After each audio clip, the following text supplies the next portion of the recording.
My dears, today I have come up with a new poem, No Men Are Foreign, written by James Kirkup.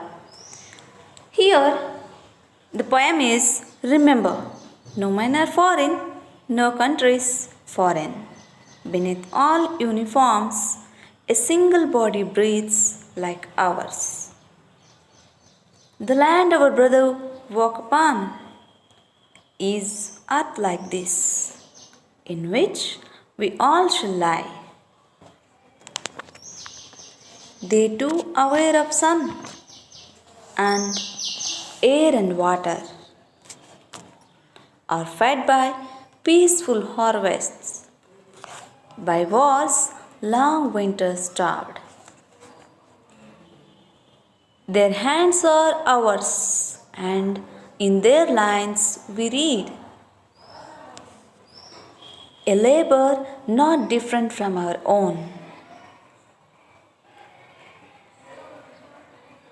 Remember, they have eyes like ours that wake or sleep, and strength that can be owned by love. In every land is common life that all can recognize and understand. Let us remember, whenever we are told to hate our brothers, it is ourselves that we shall dispose, betray, condemn. Remember, we who take arms against each other, it is the human earth that we defile. Our hells of fire and dust outrage the innocence of air that is everywhere our own. Remember, no men are foreign and no countries are strange. Here, in the lines 1 to 4, the poet is describing that, remember, no men are strange, no countries are foreign. Beneath all uniforms, a single body breathes like ours. The land our brother walk upon is earth like this, in which we all shall lie. Here, the poem consists of 20 lines in total. These lines are not divided into stanzas. However, they are divided into meaningful segments here for the purpose of this summary in order to make the poem easier to understand and follow. This poem is written in the first person, hence we can assume that the speaker of the poem is poet himself. In these lines, the poet tells his readers that men are not different from each other simply on the basis they hail from separate countries.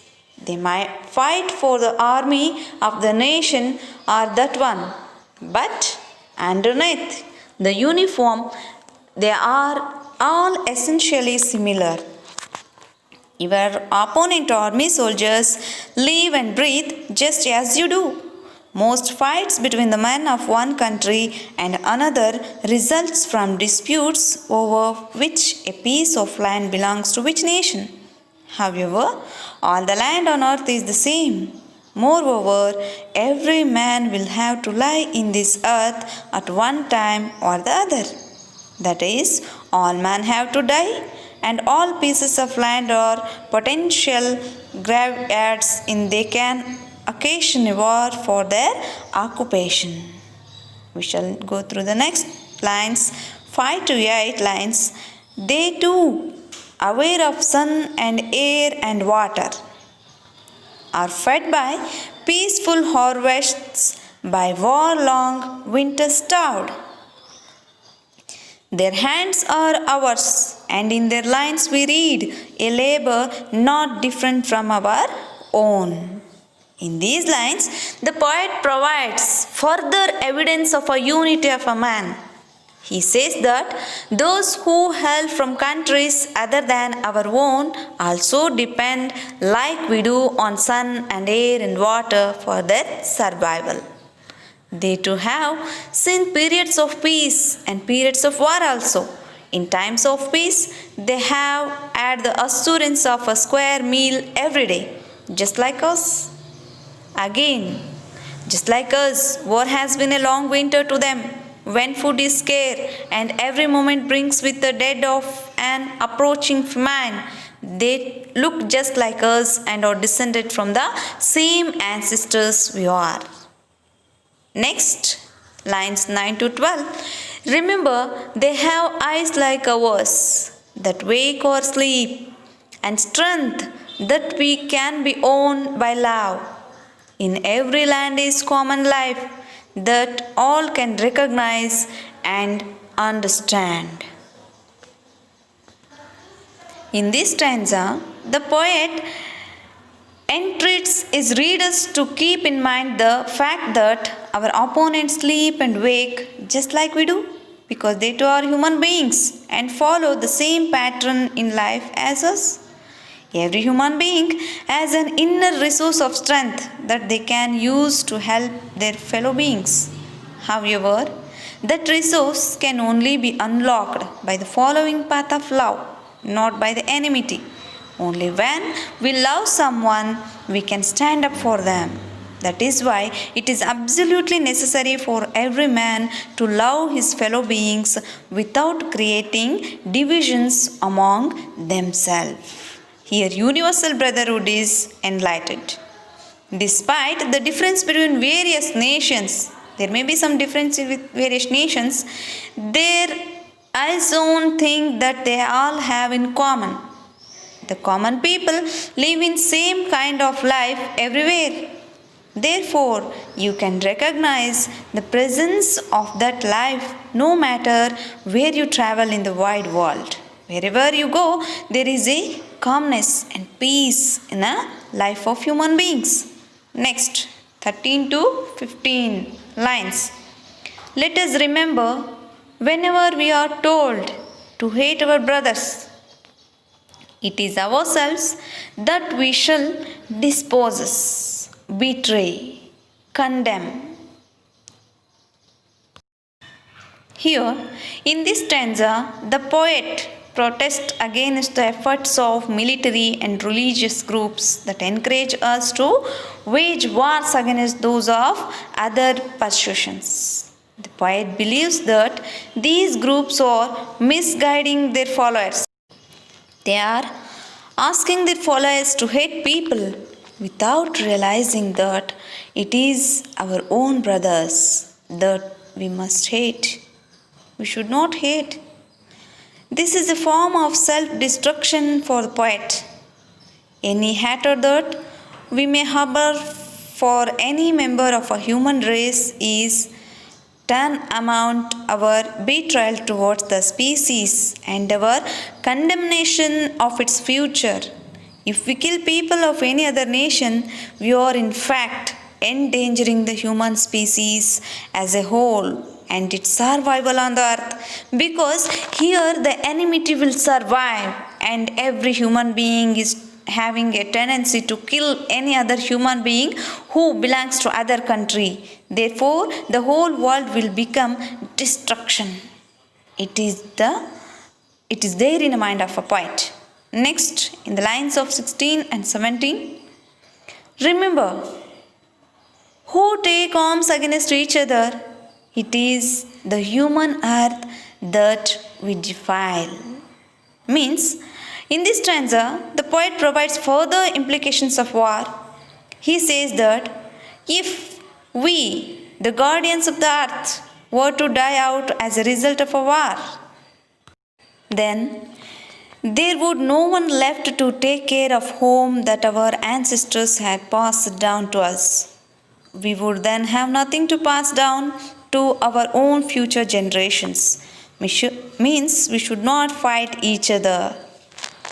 And in 18 to 20, our hells of fire and dust outrage the innocence of a that is everywhere our own. Remember, no men are foreign and no countries are strange. Here, in this stanza, the poet compares wartime with the hell. In war, as in hell, there is fire and smoke everywhere. As a result of this, the earth is becoming poisoned. The very air that we breathe is becoming impure and will not be able to sustain human life for much longer. That is why the poet encourages us not to wage war on our fellow men, thinking they are foreigners and their countries are unlike our own. Means here is suggesting universal brotherhood among the people. Means here the poet believes that war is caused by the false beliefs of people who have ceased to believe in the essential unity of a man. These are xenophobes who believes that a man hailing from a different country is to be hated and discriminated against. However, the poet assures his readers that man is just the same everywhere. He experiences the same joys and sorrows and has been descended from the same ancestors. Therefore, he justified in asking his readers to do away with xenophobia and expel it from their minds and hearts. Now we shall have a look over the summary in brief. This poem begins and ends with the same line: no men are strange and no countries are foreign. It means it emphasizes the fact that all men are same and equal no matter where the country they live. All people who live on this earth or belong to the same race. The uniforms owned by soldiers of different countries are different, but the human beings are same. All breathe the same way. All the soldiers are our brothers who walk upon the same land, on the same earth, and upon their death shall lie in a grave in the same country.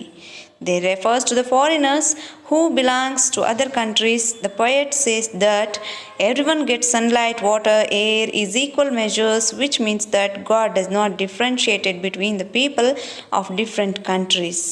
All people do farming during the time period. They live a relaxed life and eat the things given to them by the nature. The way we starve during the wars and winter time is the same for belonging to the other countries also. Here, the poet says that even their hands are same as ours. They work hard just like we do. He gives all these examples to highlight the similarities between the people belonging to different countries. The poet reminds the readers that God has given them eyes like ours which open and awake, and the poet reminds readers God has given their eyes and they too are sleeping. Similarly, he has given the same strength of love. One thing is common in every country is the life that exists in the form of plants, animals, and also human beings. And we can recognize them and can realize that they are still awake. The poet says that we should remember whenever someone tells us to hate a person from another country, then we deprive ourselves of our love, cheat ourselves, and condemn ourselves. We should not consider anyone out of our country as our enemy.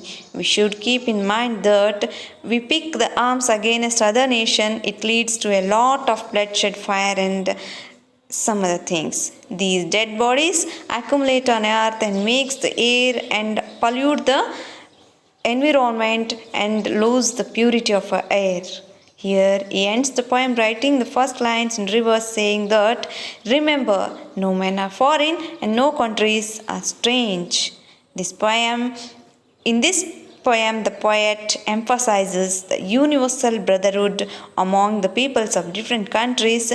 We should not go through the further enmity with the other nations. Yes, my dears, thanks for watching. We shall meet in next class.